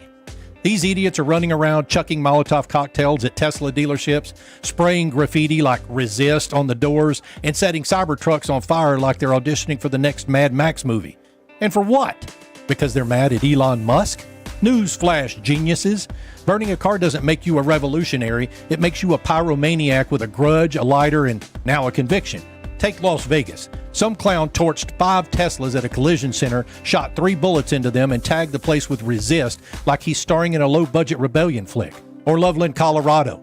Molotov cocktails and graffiti hit a dealership not once, but 5 times since January. These aren't masterminds. They're the kind of people who would trip over their own shoelaces trying to rob a lemonade stand. It's like watching a pack of angry toddlers attack a piñata, except the piñata is a $100,000 vehicle, and instead of candy, they're spilling felony charges. These dimwits think they're sending a message. Yeah, the message is, I failed science class and I think arson's a personality trait. Meanwhile, the rest of us are just trying to drive to work without having to dodge flaming liberal lunatics. And the best part? They're not even coordinated. Cops and the FBI say it's just lone losers with a vendetta, not some grand conspiracy. Don't know if I believe that, but congrats, Tesla terrorists. You're not even good at being bad. This isn't activism. It's a tantrum with extra steps. If you're mad at Musk, write a blog, yell on X, or, I don't know, vote with your wallet like a normal human. But no, these rocket scientists pick terrorism over logic, proving they've got the strategic depth of a mud puddle. So here's my plea. Put down the matches, step away from the spray paint, and maybe, I don't know, take a nap. The only thing you're blowing up are your chances at a life without constant drama. Idiots. I'm Ron Phillips, and that's the way I see it. The way I see it is only on the Daily Mojo.com. All this talk makes me feel like dancing. Uh-oh. Uh-oh. And if I feel like dancing, you get to dance too. You can follow along with the lyrics right here.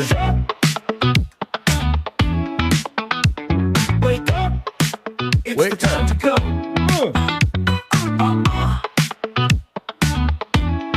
Funky. Tune in. It's the Daily Mojo. Hey, Brad and Ron spitting fire, bringing you the tea. It's a groove you can't shake, a vibe you'll always see.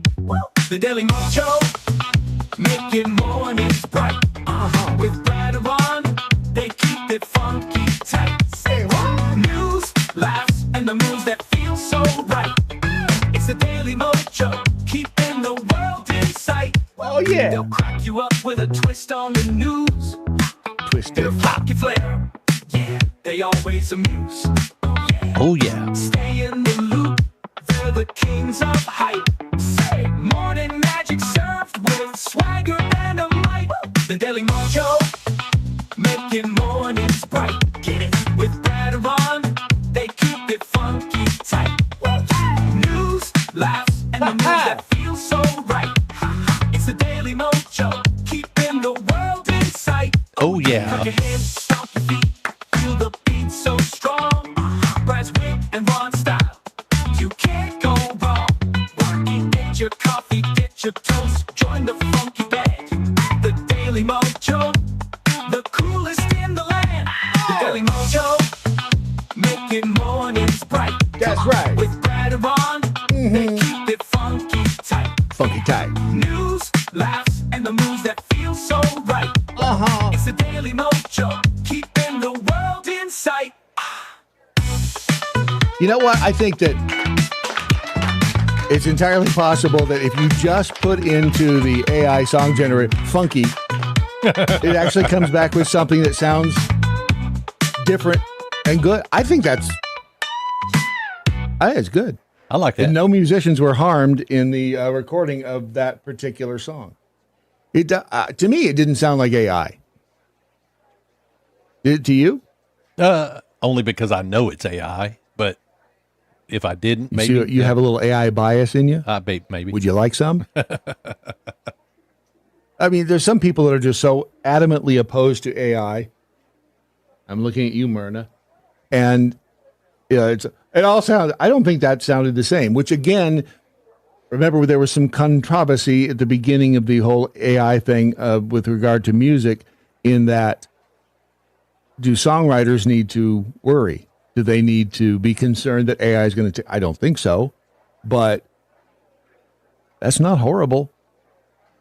I would even go so far to say it was pretty good. Yeah. I'd say it's probably better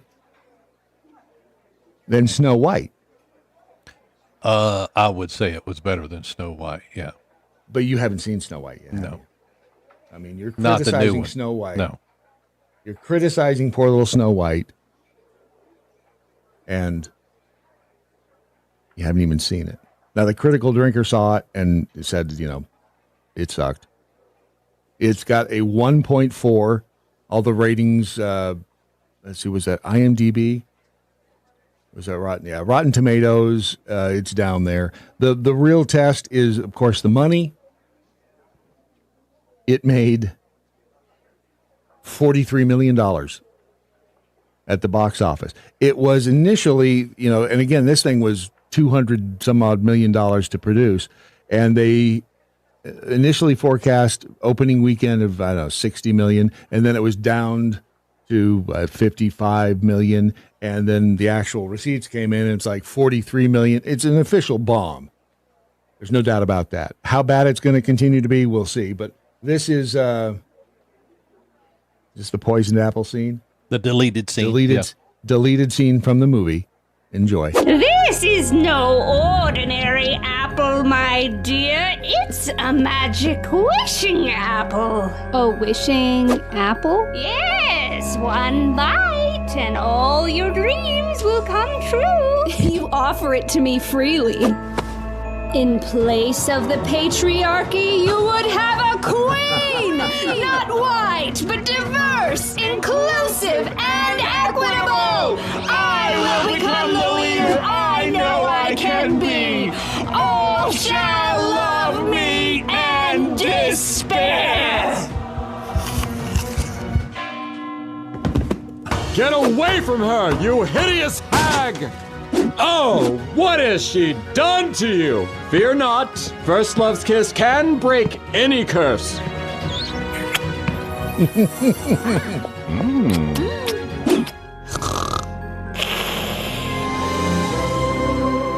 Wow.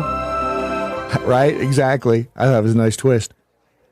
How you can destroy a movie like that just by opening your stupid fat little mouth. Well, she did it. She did it. She did it. You have to hand Rachel Zegler the credit in this one. And again, did she get rehired for some movie down the road? Who knows? The comments over on there is a subreddit on the Snow White box office trajectory compared with other Disney live action remakes. At the top is Aladdin, which did quite well. Then Mufasa, Little Mermaid, Maleficent, Dumbo, and then Snow White. Snow White is absolutely at the bottom of the barrel. And the comments they're all common sense comments. I'll be forever baffled at the decision to make the dwarves CG in a live action remake. Why did they make them? What was the reason to make them CG? I don't even remember.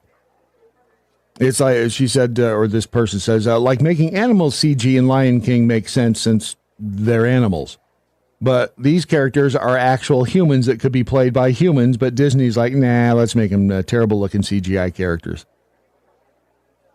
Which, I mean, we know the Peter Dinklage thing.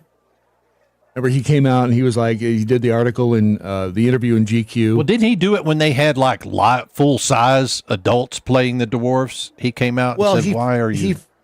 He first questioned the, why are we even doing... Snow White and the Seven Dwarves. It's 2000, whatever the hell it was, 22, whenever he did the interview. And, why are we even doing this? And then that led to some other questions. And for whatever reason, Disney is like, we should listen to Peter Dinklage. I don't know why. The next comment, or make them look like the original, the way they designed Dopey. And this one was terrifying. It's not as horrifying as Gal Gadot's acting, but close. And people are saying, and this may be like a gift from above for Gal Gadot. How do you say her name? Gadot? Gadot. I just say Gadot. Well, there's a hard T at the end of her. Gadot. Okay. That sounds too much like goat. But apparently she's just not a good actress in this particular role, which is being completely shadowed by the fact that Dingle Nuts there, Ziegler, is just apparently a horrible human being. Still baffled by the way they made Dopey look like Alfred E. Newman. They really kind of did, didn't they? If you are under the age of 80 and don't know who Alfred E. Newman is, he was the Mad Magazine character. Yeah. Let's see if there's back in the 70s and 80s. Mad Magazine. Alfred E. Newman. Surely someone has done a comparison. Dopey Dwarf, Snow White, and the Seven Dwarfs, 1930. All right, so here is that's Alfred E. Newman. And he does look like Dopey Dwarf. Alfred E. Newman had one eye. I think it was one eye and one ear were lower than the other. He was like the original freak show dude. The comments go on blame Dinklage. And then there was another comment in here that I was like, whoa, what's this? And it was like, wait a second, wasn't Dinklage in a movie where Gary Oldman spent his entire role in the movie on his knees? All right, that sounds a little weird, doesn't it? And there was a movie that came out, if you don't recall, it was around 2000, I guess it came out in 2004. But it was called Tiptoes. And how this has escaped my knowledge for 21 years now is beyond me, because this looks delicious. Tiptoes, the trailer. Carol and Steven's life together was perfect. I've got to get going. Right this second. Hey, baby. Hey, sweetie. I love you. There's one small problem. Hi, I'm Ross. I'm his brother. We're twins. Are your parents, Yeah. It can tear them apart. I think you gotta let me know that everyone in your family's a midget. They're not midgets, Carol. They're dwarfs. Whatever. Or bring them together. Hey, welcome. I'm Steven. Oh, there you are. This is Steven's father, Bruno, and his mom, Kathleen. And over behind the bar is Steven's brother, Rolf. Hi. You could have prepared us for this, don't you think? If you embarrass me, I'll never speak to you again, so just get it together. How's everybody's drink? I think maybe I'm pregnant. When the going gets rough, it's only the size of your heart that counts. Would it really be that big of a deal if our kid was a dwarf? You knocked up this great girl and you didn't tell her that her baby's probably gonna be little. I'm not like you. We are so cute and cuddly. Don't discriminate against us. He said these parties got a little wild. I never expected this. There's sure a lot of midgets around here. You better back off, Goldie Hawn. My man can do what he wants to do. I'm ready for an adult relationship. What is this man doing in your bedroom?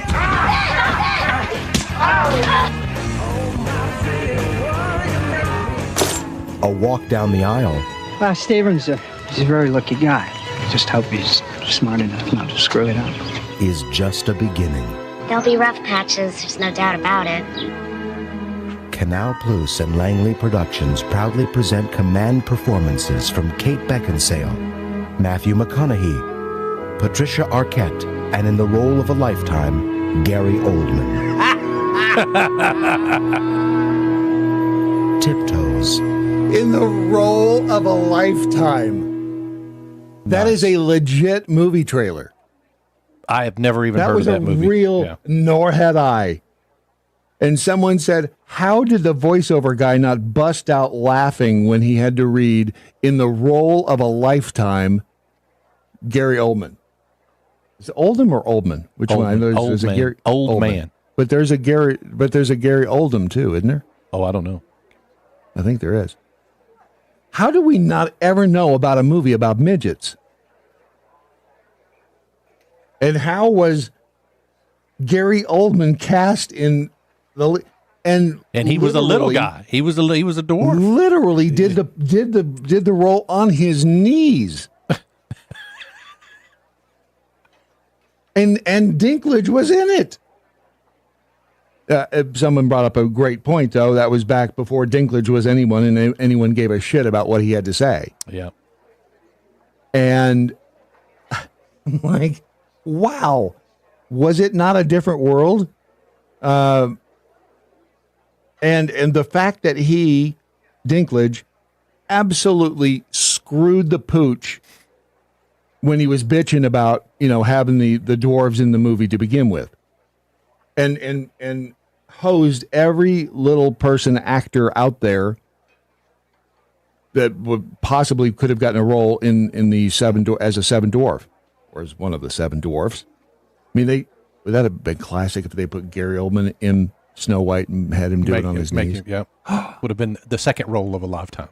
The second in a role that you can only repeat once in your lifetime. I mean, it is mind-boggling.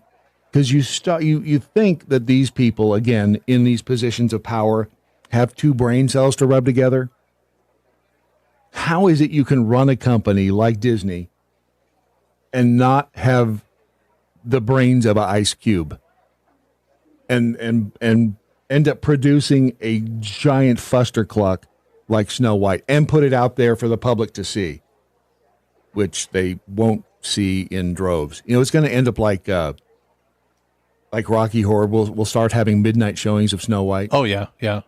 Where you take rice and stuff. They'll call that a cult favorite in the future. Yeah. Yep. It'll be fabulous. What do you mean it's let's go?